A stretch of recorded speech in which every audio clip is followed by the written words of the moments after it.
Bismillahirrahmanirrahim. Assalamualaikum warahmatullahi wabarakatuh. Selamat pagi teman-teman semuanya. Alhamdulillah kita dipertemukan kembali di pertemuan yang ke-11. Nanti kita akan membahas tentang pembiayaan akad baik istisna di bank syariah. Oke teman-teman, sebelum kita mulai perkuliahan pada pagi hari ini, alangkah baiknya kita membaca surat Al-Fatihah. Ala niyatina wa ala niyatikum bi barakati suratil Fatihah. A'udzu billahi minasyaitonir rajim. Bismillahirrahmanirrahim. Alhamdulillahi rabbil alamin arrahmanir rahim maliki yaumiddin. Iyyaka na'budu wa iyyaka nasta'in. Ihdinas siratal mustaqim. Siratal ladzina an'amta 'alaihim ghairil maghdubi 'alaihim waladdallin. Rabbi firli wa liwalidayya wa lil mu'minina amin. Baik, terima kasih teman-teman. Langsung saja kita akan membicarakan tentang pembiayaan akad baik istisna di bank syariah. Nah, teman-teman, dengan semakin bertambahnya jumlah penduduk, maka bertambah pula kebutuhan masyarakat, kira-kira begitu. Nah, kebetulan akad baik istisna ini adalah akad yang sering dipakai oleh bank syariah. Karena apa? Karena akad ini nanti digunakan untuk membiayai biasanya ya, untuk melakukan pembiayaan di pemilikan rumah, kredit perumahan rakyat kayak semacam gitu. Nah, kalau di bank konvensional namanya kredit pemilikan rumah lah, KPR gitu ya. Nah, cuman nanti beda banget gitu ya, baik istisna dengan KPR tadi ya, kredit pemilikan rumah. Bedanya apa? Bedanya adalah terletak di akadnya. Nah, akadnya gimana sih? Nah, nanti kita akan bahas. Nah, oke. Kita awali dengan sebuah pengertian. Sebenarnya istisna itu apa sih? Akad istisna itu. Nah, teman-teman bisa melihat di sini. Nah, akad istisna ini sebenarnya sama prinsipnya dengan akad jual beli baik asalan. Nah, sama. Cuman yang membedakannya adalah pembayarannya saja ini. Pembayaran. Nah, pembayaran ini bisa dilakukan di awal, di tengah, atau bahkan di akhir pesanan. Nah, ini bedanya di sini. Nah, ini namanya adalah akad istisna. Nah, jadi baik istisna itu apa sih? Baik istisna itu sebenarnya akad jual beli dalam bentuk pemesanan barang tertentu dengan kriteria dan persyaratan tertentu yang disepakati antara pemesan dan penjual. Kan sama kan seperti baik asalan. Di sini ada pembeli atau pemesannya dan ada penjualnya atau produsennya nanti yang akan membuatkannya itu. Kuncinya sama, cuman pembayarannya saja. Pembayarannya bisa dilakukan di awal, di tengah, atau di akhir pesanan. Oke, mudah ya teman-teman ya. Oke, yang mudah ya. Jadi istisna yaitu pakai sebenarnya katanya dari sona'a gitu ya. Jadi dari sona'a. Nah, ini berubah menjadi istisna.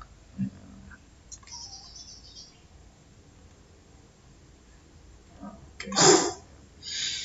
Istisna ya, jadi secara istilah ini ya permintaan atau pesanan dari pihak pemesan tentang sesuatu yang khusus dan dikerjakan dengan cara yang khusus. Jadi istisna ini bisa dikatakan menjual barang yang dibuat oleh seseorang sesuai dengan pesanan, gitu ya. Baik, nah setelah definisi begitu, sebenarnya ada nggak sih dasar hukumnya begitu ya? Ada nggak sih dasar hukumnya? Oh, ada dong. Dasar hukumnya tentu yang pertama adalah Al-Quran. Nah, teman-teman, prinsip dasar Al-Quran ini hampir mirip dengan baik asalan kemarin gitu ya. Yang pasti sebenarnya Allah ini menghalalkan jual beli dan mengharamkan riba. Nah, konteksnya adalah di sini. Di sini memang tidak ada unsur ribawi. Nah, maka memang ini menggunakan konsep kayak semacam jual beli gitu ya, yang sehingga kemudian menjadi halal. Oke, baik istisna. Nah, Di hadis juga tentu ada dong. Di hadis, nah, hadisnya seperti apa? Dulu itu dikisahkan ya, diriwayatkan oleh Imam Muslim gitu.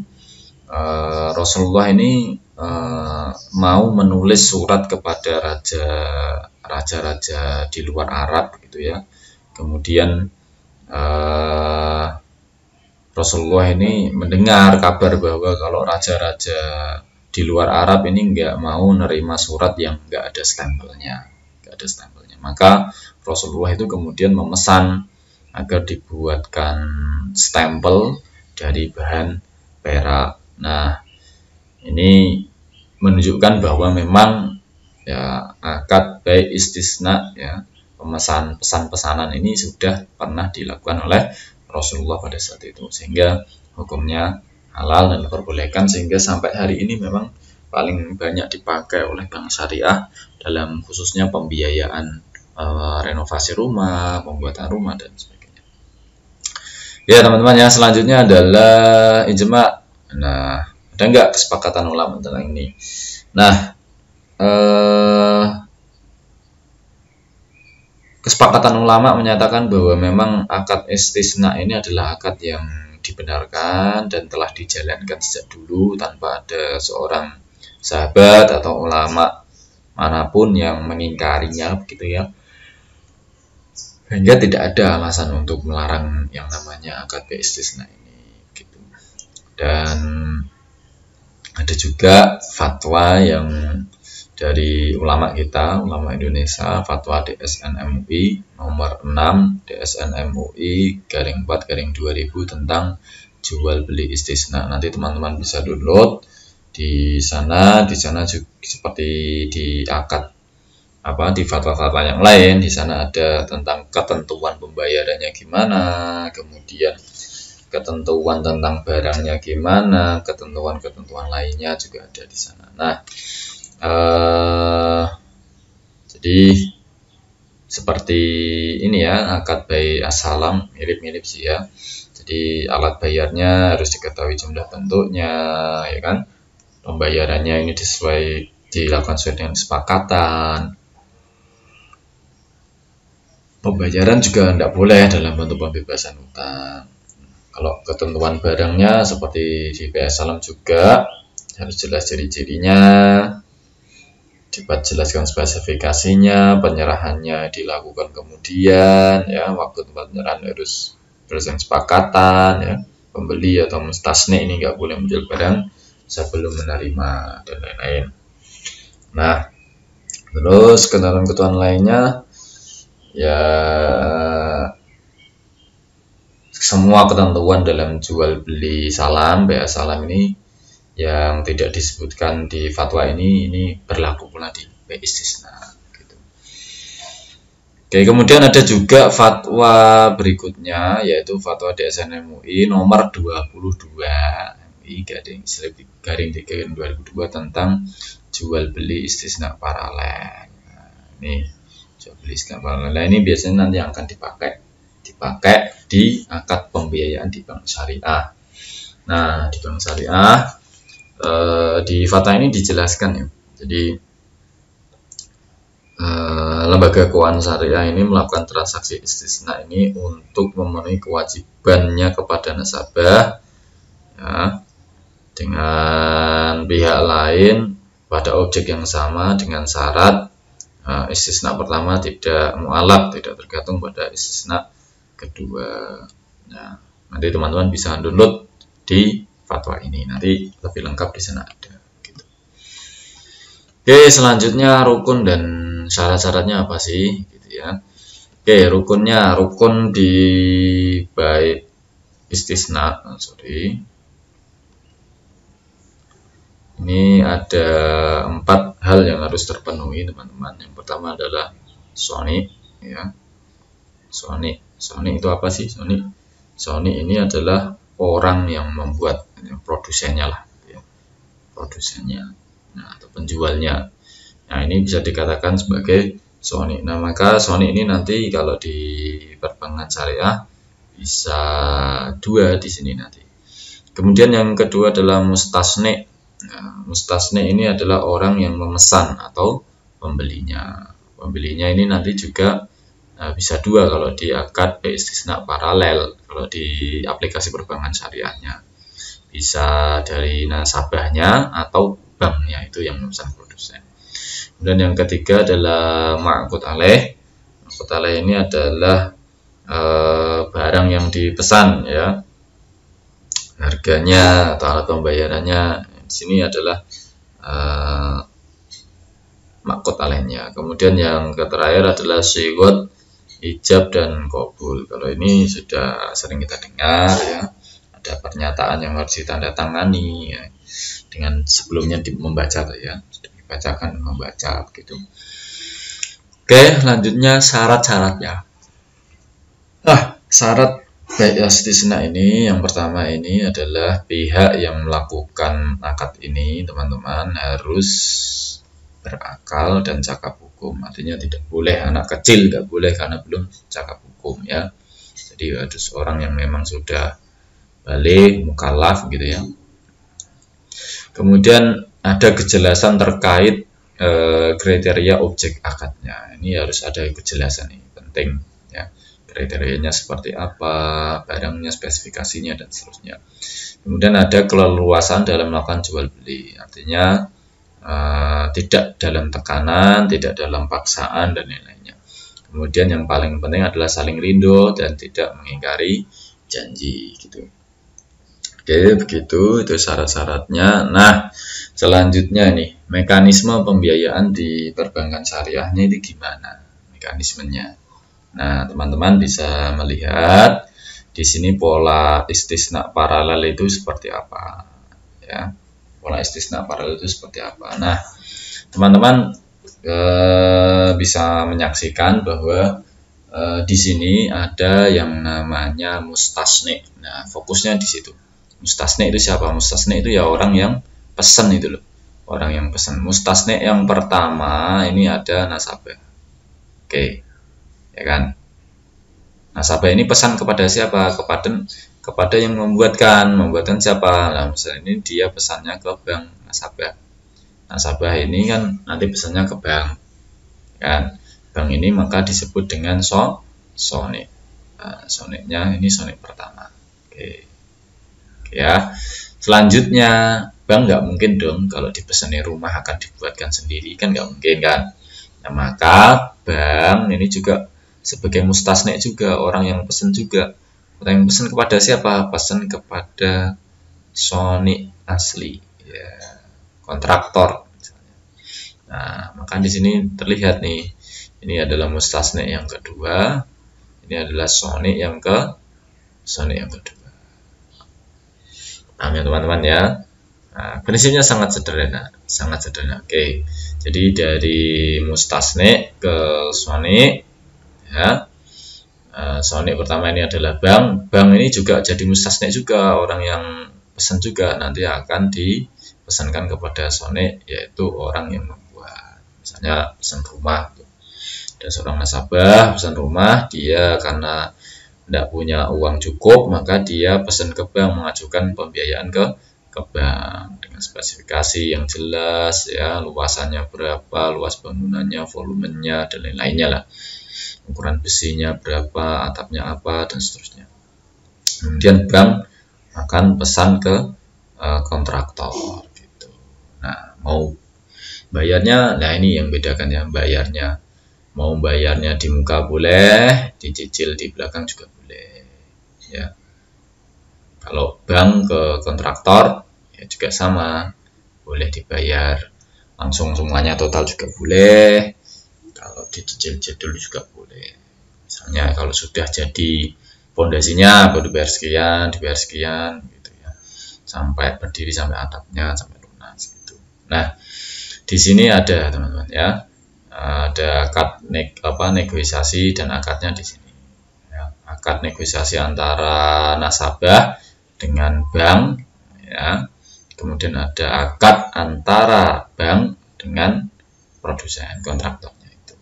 Nah, nanti masalah penyerahan nanti kontraktor bisa menyerahkan langsung ke nasabahnya, tentu dengan izin bank. Gitu. Ya teman-teman ya, contoh ya lah, kita coba contoh satu gitu ya. Jadi misalnya ada Mbak Nadila nih, misalnya Mbak Nadila ini pengen merenovasi rumah ya, Mbak Nadila. Mbak Nadila pengen merenovasi rumah. Nah, rumahnya ini karena dia bukan arsitek, bukan orang ahli teknik sipil begitu ya, maka dia tentu harus ini kan pesannya ke kontraktor begitu lah, karena juga Mbak Nadila nggak punya uang gitu ya, uang cukup mungkin ya. Padahal untuk renovasi rumahnya dia butuh biaya 10 juta misalnya, dia butuh biaya 10 juta. Nah, maka Mbak Nadila ini datang ke bank ya, datang ke bank mengajukan dana sebesar 10 juta untuk renovasi rumahnya. Nah, kemudian banknya ini survei ya. Bank ini kemudian mensurvei Mbak Nadila. Banknya survei, oh ternyata oke, dianalisis, dihitung-hitung, kayaknya cocok nih, bisa dibiayai begitu misalnya. Nah, maka kemudian bank syariah, ya, bank syariah ini nanti akan pesan ke yang namanya kontraktor, misalnya sebut saja PT Sukamaju misalnya, ya, PT Sukamaju. Nah, oke, karena sudah sepakat, Mbak Nadila juga mau dengan PT Sukamaju, sudah dihitung-hitung, sudah oke, dengan biaya pembiayaan 10 juta. Nah, maka gimana cara apa namanya? Cara ngitungnya begitu ya. Cara ngitungnya sangat mudah sekali, teman-teman. Jadi, setelah kontraktor sudah sanggup mengerjakan proyeknya, kemudian ada akad kedua. Ini kan bank syariahnya nanti akan pesan ke PT Sukamaju, nah, akan dibuatkan. Nah, terus kemudian cara ngitungnya gimana? Oke, renovasi rumah sudah apa namanya? Ini adalah proyek renovasi rumah begitu. Nah, kira-kira akan dikerjakan selama kurang lebih 3 bulan misalnya, kurang lebih 3 bulan ya. Waktu pengerjaannya adalah 3 bulan. Nah, biayanya berapa? Biayanya 10 juta. Nah, oke, 10 juta. Oke, sudah siap. Maka kita hitung istisnanya bagaimana caranya. Nah, pembiayaan istisnanya di sini kita lihat dulu. Nah, ini ada biayanya 10 juta ya kan. Biaya renovasinya 10 juta. Tentu bank pasti akan mencari untung dong, karena membiayai ini proyeknya, membiayai proyeknya. Nah, maka bank ini nanti ya kan akan menghitungnya gimana? Tentu dia pasti pakai prinsip yang seperti kemarin saya contohkan kan, harga jual ya. Harga jual itu sama dengan harga beli ya ditambah margin, atau kalau mau ditambah cost recovery juga nggak apa-apa seperti kemarin, ini bebas ya. Oke, harga jual bank ke Mbak Nadila berapa ya? Berarti kan di sini bisa kita lihat harga jualnya misalnya 10 juta. Nah, 10 juta ditambah dengan marginnya dia misalnya banknya pengen dapat untung misalnya 6 juta. 6 juta misalnya. Nah, maka totalnya berapa? Totalnya adalah 16 juta. Oke. Totalnya adalah 16 juta. Nah, kalau Mbak Nadila ini nanti rencananya adalah mengangsur gitu ya ke banknya, ini adalah selama berapa tahun, misalnya 2 tahun ya. Misalnya selama 2 tahun, maka di sini bisa terlihat cara ngitungnya. Angsurannya berapa berarti? Ya, angsurannya berarti sama dengan adalah 16 juta dibagi 2 tahun. Kalau dihitungannya per bulan berarti 2 tahun itu 24 bulan ya. 24 bulan. Oke. 16 juta dibagi 24 bulan, ini berapa? Nah, maka bisa ketemu 666.700 rupiah per bulan. Nah, ketemu nanti angsurannya adalah 666.700 per bulan karena diangsur selama 2 tahun. Nah, oke ya teman-teman ya, sangat mudah sekali aplikasinya ini. Nanti kalau pengen ada cost recovery, misalnya pembiayaan selama bisa juga ditambahkan cost recovery, karena ini butuh gaji karyawan dan lain-lain kan, termasuk juga menghitung berapa persentase pembiayaan yang dikeluarkan pada tahun itu. Bisa kalau mau ditambah itu. Oke teman-teman ya, saya pikir cukup untuk contoh ini, dan kita tutup sampai bertemu kembali di pertemuan berikutnya. Semoga ada manfaatnya. Wabillahi taufiq wal hidayah. Assalamualaikum warahmatullahi wabarakatuh.